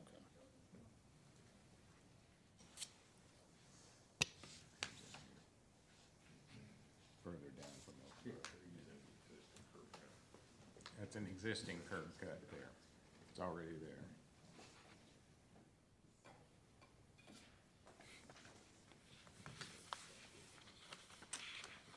All right, everybody else, all right? Eric, thank you, Michael. We really Thank you, appreciate guys. the input. All right. Mike has questions. Mike?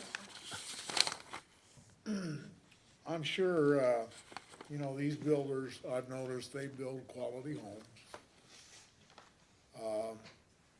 And I'm sure that either one of these developments would be quality.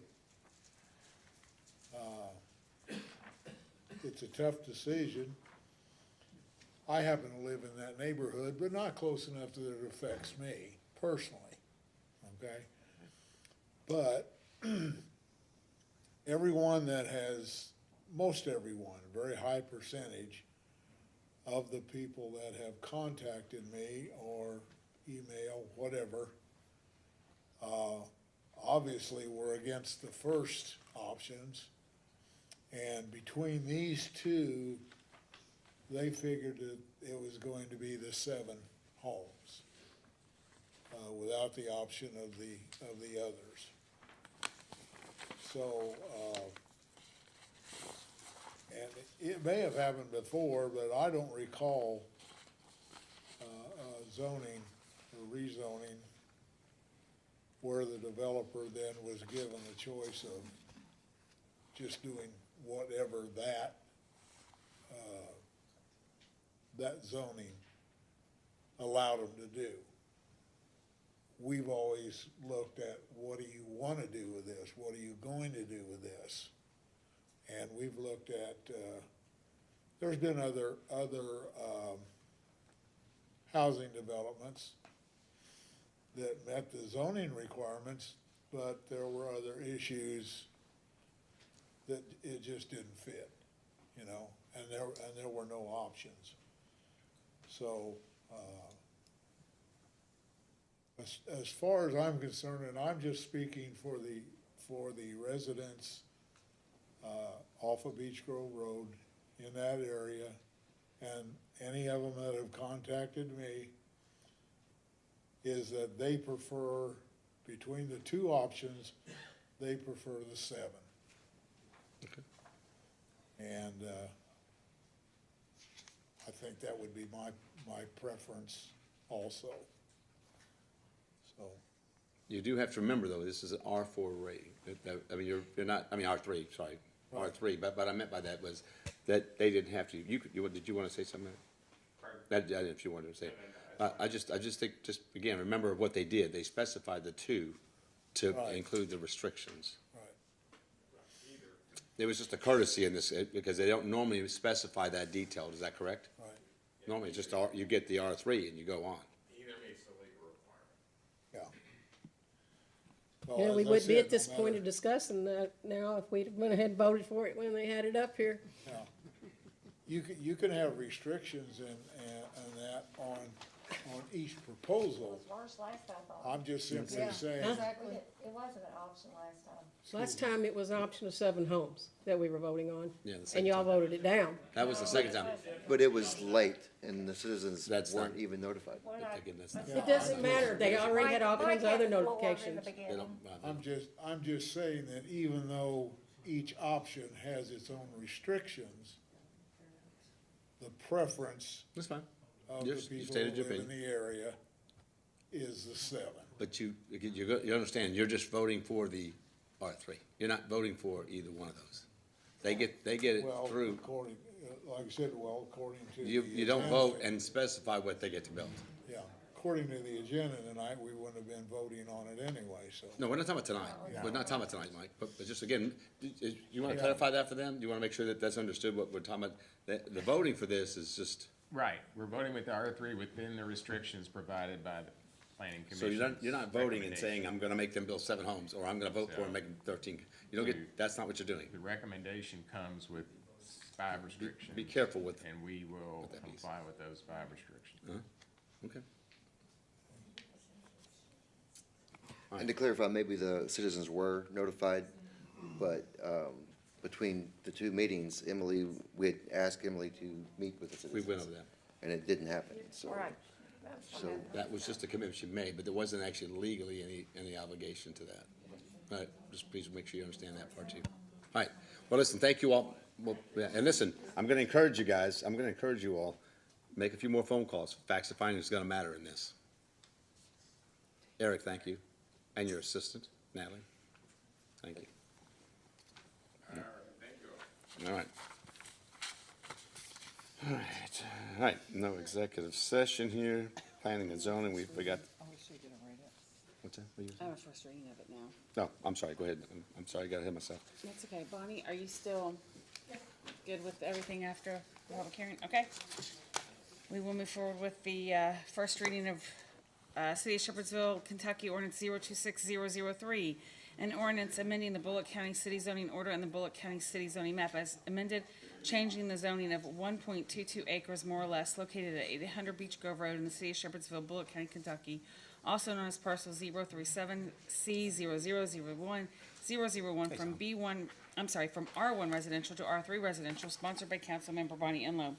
Summary, Section 1, the Bullock County Joint Planning Commission held a public hearing on January 8th, 2026, docket number 2026Z-04, and based on the testimony and evidence presented at that hearing, recommended that the Bullock County City zoning order and the Bullock County City zoning map be amended to change the zoning of 1.22 acres more or less located at 800 Beech Grove Road, also known as parcel 037C0001-001, hereinafter subject property from R1 residential to R3 residential. Section 2 sets forth that the City Council had a public hearing on February 9, 2026. Section 3 sets forth that the City Council adopts the Bullock County Joint Planning Commission's findings of fact and recommendations, including but not limited to any and all restrictions placed on the subject property as set forth in docket number 2026Z-04. Section 4 sets forth that the Bullock County City Zoning Order and the Bullock County City Zoning Map are hereby amended to change the zoning of the subject property from R1 residential to R3 residential, subject to any restrictions placed on the subject property. Section 5 sets forth the severability clause. Section 6 sets forth the repeal of prior ordinances in conflict with this ordinance. Section 7 sets forth the publication requirement. All right, thank you, Heather. Again, we emphasize also, you can reach out to them, but you also have Catherine as a resource too, if you need some, reach out to Catherine, okay? All right, with that said, now, no executive session. All right, planning and zoning, we've already talked a bit about that, and I'll have Jeremy do an update in our next meeting. Board of Adjustments, I have not heard from Dwayne Price, so obviously I didn't get a chance to check what they've got coming up on their docket. Their docket's coming up. Thursday. Yeah. What's that? Yeah. Oh, he did, okay, because I haven't heard from him, he didn't tell me anything, so we'll get back with him and find out. Department reports. Hey, Tom, come up here. Why don't we bring you, and bring your new compadre. Bring what? The sidekick. Sidekick. I want, first of all, introduce you to Brian. You guys have probably met him already, but I just want to make sure you do that. But I want Tom to talk a little bit about, we obviously talked about snow, and how about some more snow? And some ice. So. Bear with me, I'm Yeah. battling something here. No worries, sir. No worries. But what we want to do is just kind of go, a little timeline. I wanted to make sure, thank you guys for what you did. I really appreciate it. Can't say enough about the guys working those shifts. And I know Brian, you, Want to introduce Brian. Brian is my. we click that little, just right up front. I don't talk loud enough. Well, you probably do, but we think Brian's kind of shy. Yeah, Brian is our new foreman. The other foreman transferred over to the Parks and Rec Department, which we will be breaking out this year. So he's actually been in the city for pushing 20 years now. So been with us a long time. Wow. Yeah, absolutely. So Brian comes from a history of public works up in Indiana. We won't hold that against him, but you know, he's at a much better place now. So. We got Brenda, so why not? Well, hey, she's Kentucky. Yeah. She just lives up there. Yeah, there you go. She's a transplant. So I know the deal with that. Jenny's from Indiana. But so we all know. one thing I wanted to discuss was we had a lot of negative feedback about our salting and plowing. And it was actually, it was very frustrating to receive that. And the reason it was is because I don't think people understand what my guys go through during an event like this. So, like for example, there's 11 of us total. One new guy. He was in the truck with someone else because he didn't really know what he was doing. So, you know, to be safe and all. But more importantly, my guys were away from their families for 48 to 72 hours. Their water pipes were freezing up. Their family members couldn't get out. And one thing a lot of people don't realize is we're the people you call. We don't have people to call. We are the people you call. So when there's a problem, it stops here. We fix it, wait till we get home, fix it. My wife couldn't get out because I wasn't there. So nevertheless, another thing that we done, which we received some criticism about, was putting our guys up in hotels. So if we would have got the event that our news people portrayed us to have gotten, our guys wouldn't have been able to get there. They simply wouldn't have. So putting them up in a hotel, the hotel that we put them in give us a very reduced rate, $60 a night for 2 beds that we took turns. So we didn't have a room for each guy. We had one room for 4 guys. Rotating beds, 10 hours on, 10 hours off. That's exactly what we done. Did we plow his facility? You're damn right we did. We plowed our way in, plowed our way out every single time we went in, so that we could get in and we can get out. Did that benefit him? I'm sure it did. You know, there was no other way to do it. So as far as the method and the process that we use, that's something that I put in place with the mayor from 2016, the police chief and the fire chief from back then. The plan is in the best interest of every citizen in the city of Shepherdsville. It doesn't benefit any one person, any one group of people, unless you want to call out our first responders as a group, okay? Because first and foremost, that's who we take care of. The subdivisions, which is where most of the complaints come from, do you realize that a lot of cities don't plow subdivisions at all? At all.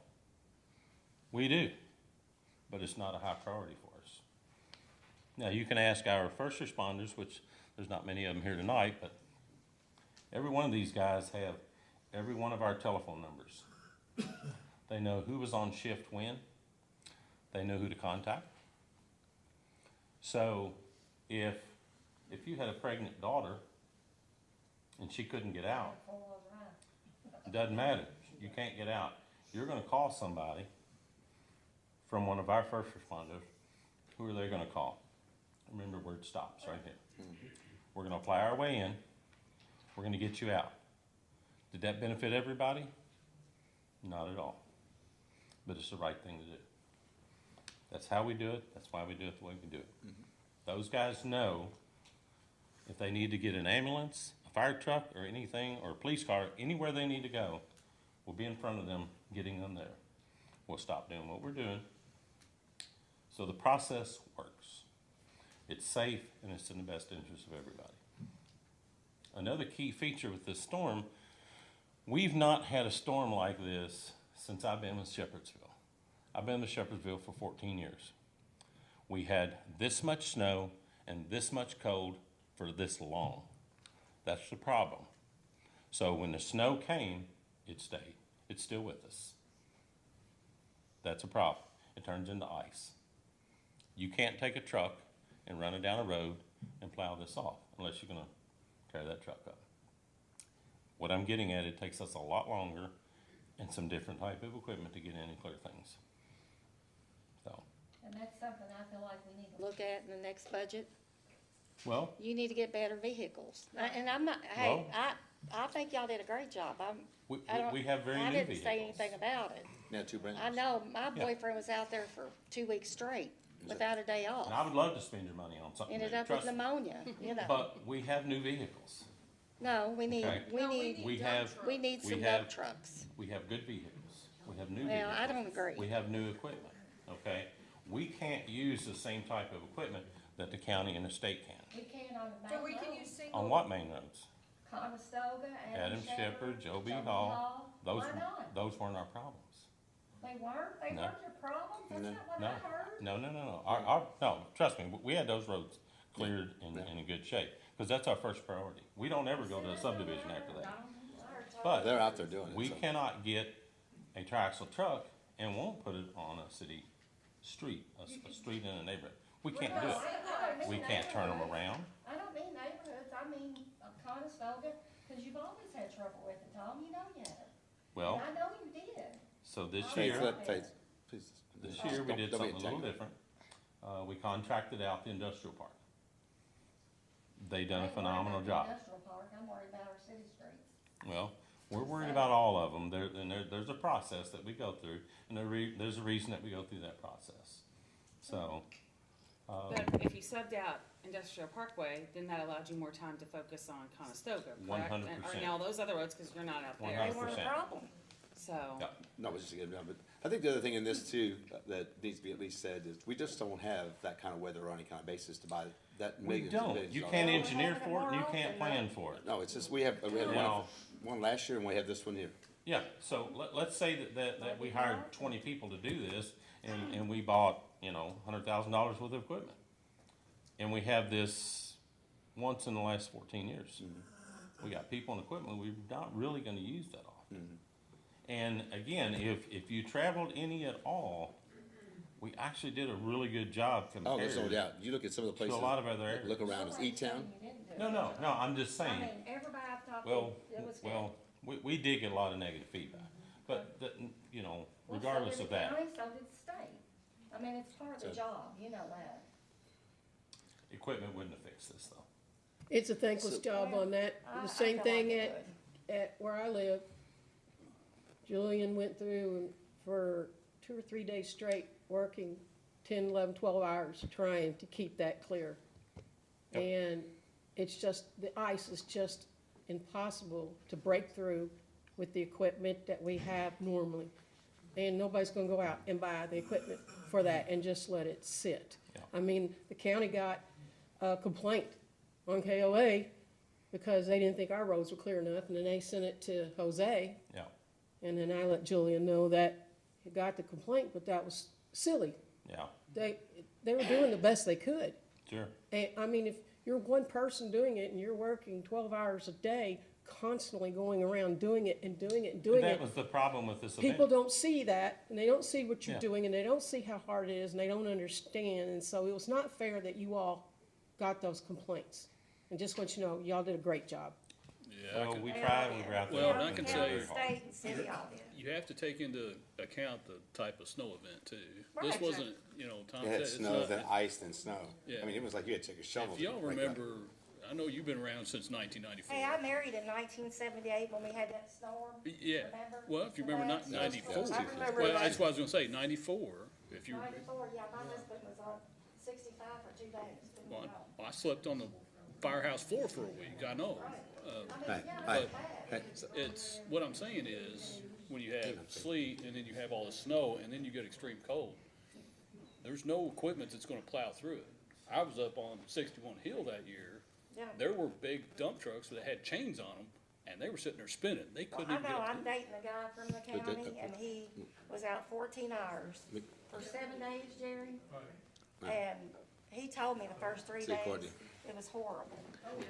I'm not Right. trying to So- say, because you did a great job. The problems that I had, and I would say like the grass is greener on the other side, but we couldn't see grass. So I'll say the snow was wider on the other side of the road. So in a lot of cases, half the street could get their mail and get their garbage, while the other half didn't, and they all pay their taxes. So they see that unfairness, they see that inequity, and that's where I think most of your complaints came from. So like on my street, I don't understand why, because one side was good, the other side was not.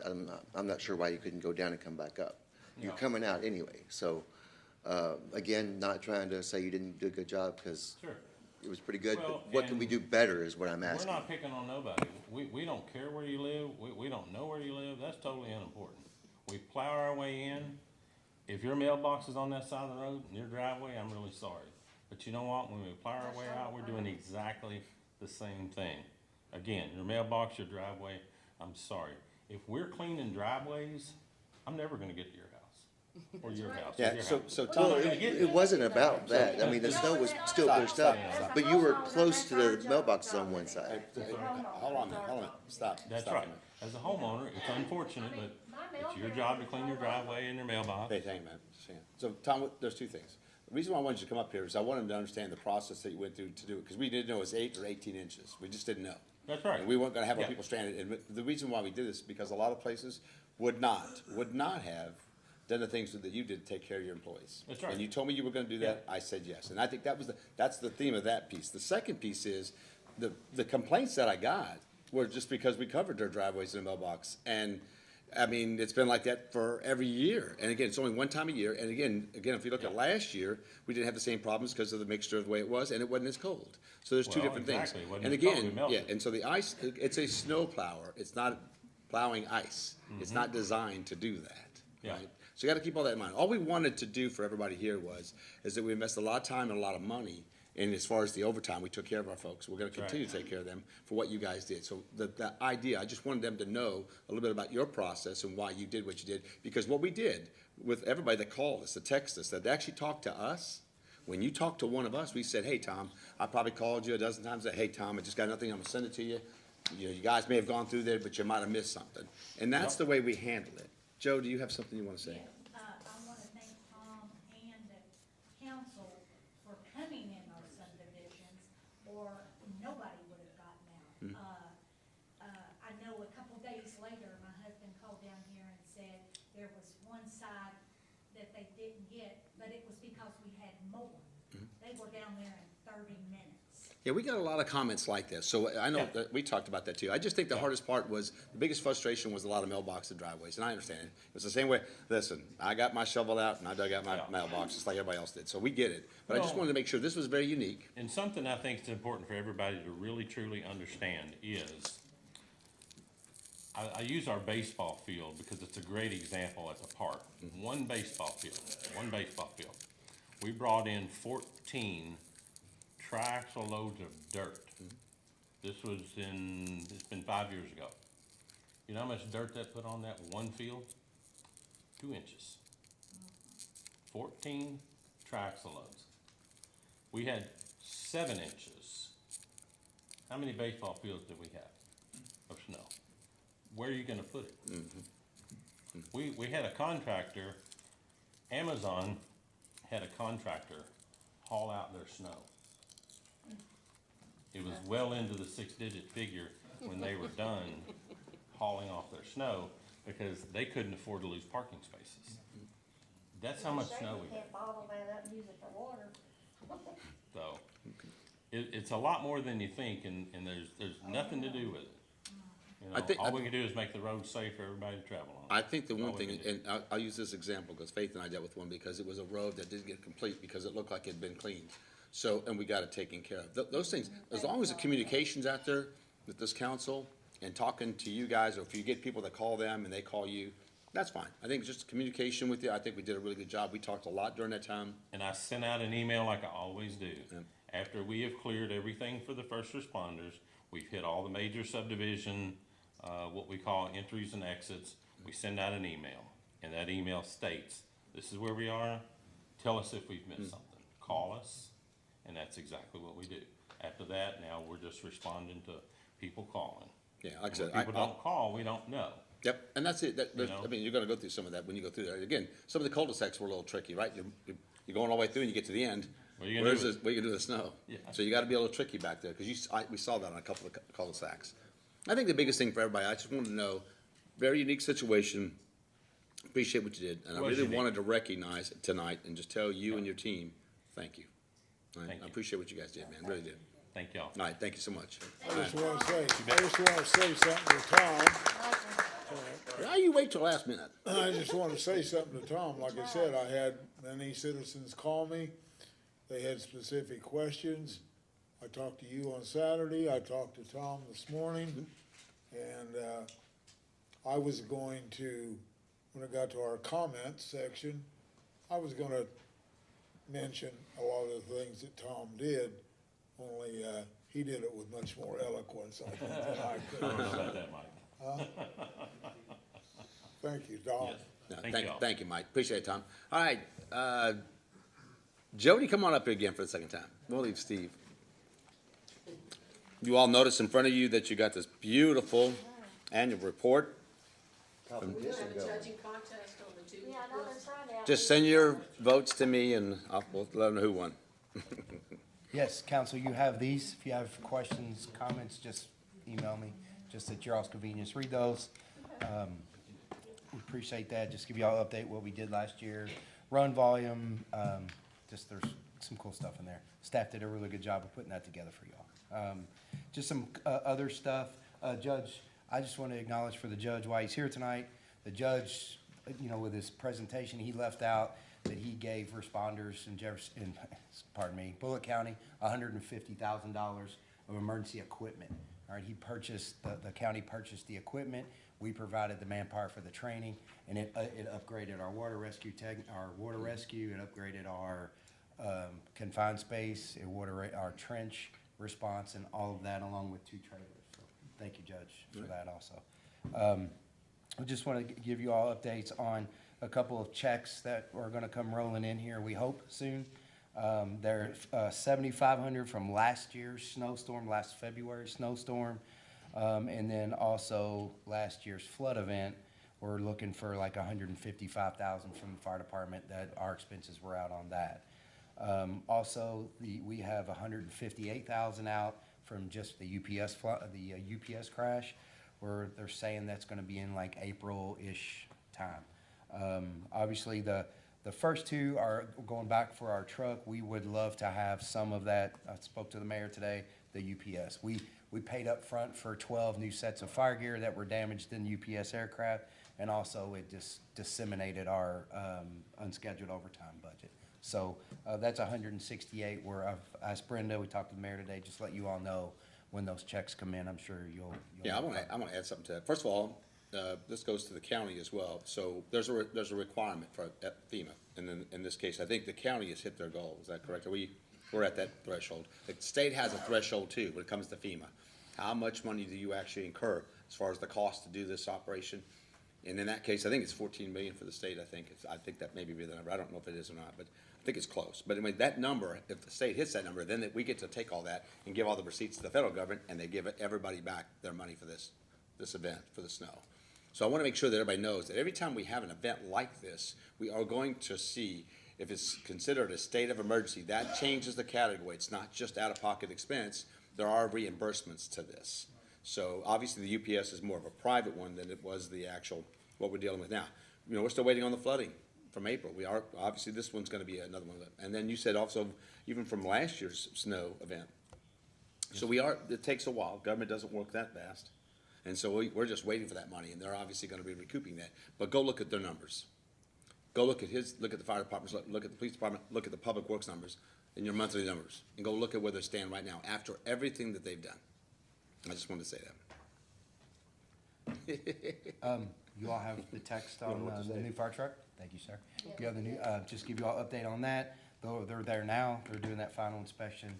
And then we hope to see her somewhere around the first part of April, okay? There's some work done on whatever changes they do there. And then also they're going that to Atlantic, it's Shelbyville, Kentucky, where they're gonna do all the final things like that. So we hope somewhere around April. Just give you all update on that. And any questions for me? Are you taking any memberships for yoga on Thursday? Yes, sir, 9 a.m. Sorry, I do. I'm gonna show try to up. get to I have. No joke, you ought to see him do yoga. I mean, it's a great flexibility for these firemen. It's really good. Steve, are you gonna start doing yoga? No. He brought a chair in. He brought a chair in last He brought a chair. There's no chair in yoga.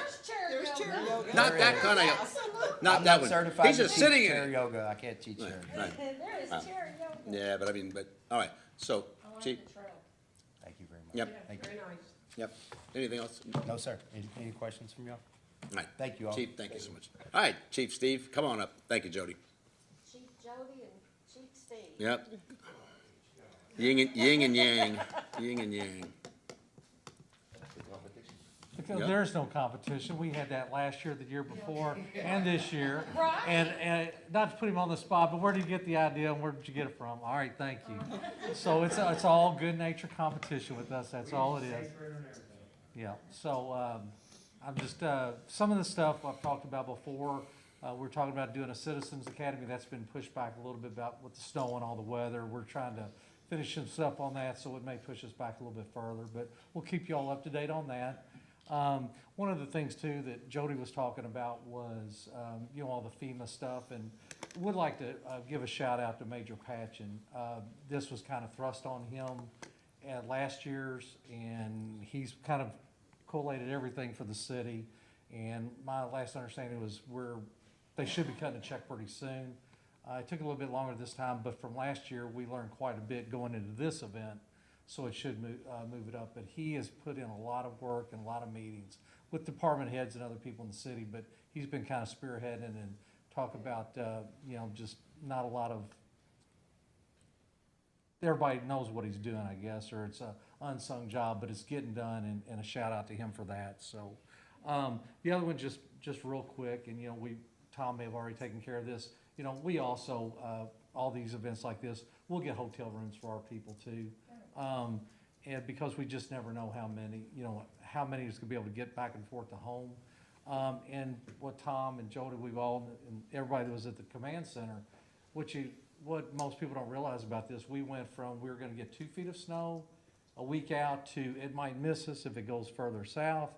Then 3 days Ice. out, it was 4 inches and ice, and then even by, I believe it was Friday, here's your 4 inches to 22 inches. So how do you plan for that? So we brought in pretty much double the people we normally have out on on each shift. And that was one of our things is some people live down around Barstown, farther out. You know, if they get here and can't get back and we can't get them here. So that's the whole theory behind it. We did it during the flood. We've done it before on snowstorms and, you know, we'll continue going on, let the mayor know. But I think it's just good planning on all of our parts, you know, to have the people here that when they can't get home, they're here to protect the citizens of Shepherdsville. So I think that was a good call on everybody's part. Yeah, keeping everybody safe. And I'm just trying to think, I can't think of anything just right off the top of my head. I'll open up to questions, although one thing, I'm not exactly sure what a mobile air trailer is, but I think we might need one. So Judge, I want to talk to you at the meeting too, so. Share. You share printers, you can share. Yeah, well, okay, I was like, I'm not sure what it is, but we'll just see, so. But other than that, any questions y'all have of me? Thank you, by the way, for taking my call. Oh, anytime, y'all know that, just And- 24/7. For everybody's benefit, we were very fortunate. I mean, we had a very bad weather situation, but a lot of people adhered and stayed at home, and I was really thankful that we didn't really, I mean, I talked to the police and fire every day. How was it out on the roads? It was pretty safe. I mean, it seems like most people took advice and stayed off, and I think overall for our city and what we saw during that time, it was pretty fortunate nobody really got hurt. I mean, there was a couple of accidents, and we got all this sliding around stuff, but for in the city itself, I was pretty fortunate. I know the white flag was out there to try to help. Some of those temperatures were ridiculous, 5 and 6 degrees, waking up to 0. You know, so hopefully everybody there got a chance. Everybody's pipes were okay. Yeah, I didn't hear about that, yeah. But hey, Chief, you got any questions? Everybody good? All right. Thank I you. got a question there. When people call me, they had, I received a lot of criticism, I guess, or negative comments about the mayor, Of course. Public Works, I just called once. Police Department. You called twice. I got caller ID. Police Department. Okay. But I'm proud to say that I had no negative comments about the fire department. Now, why are you gonna say that? And that may be, I think, because nobody asked what the hell they did. I'll let him address that. There you go. All right. All right. Good one. Thank you, Chief. All right. So Brenda, I don't know if you have anything you want to add to this evening as far as department heads doing good? Cats are doing No, good? I'm waiting for Rob's motion. No, listen, Council. the council goes first. All right. Brenda, you got anything? We're getting close to the end of this audit. We'll be all caught Yeah. up. We talked about that today. Yeah. This will be the Working on first the time in a budget long already? time. Yep, a long time. But Angie's working now with all the department heads, getting all that together. So, Tom, how are you doing today? I didn't get a chance. I know you snuck in on us. I know. All right. Yeah, we're watching you. Yeah, we're watching you. All right.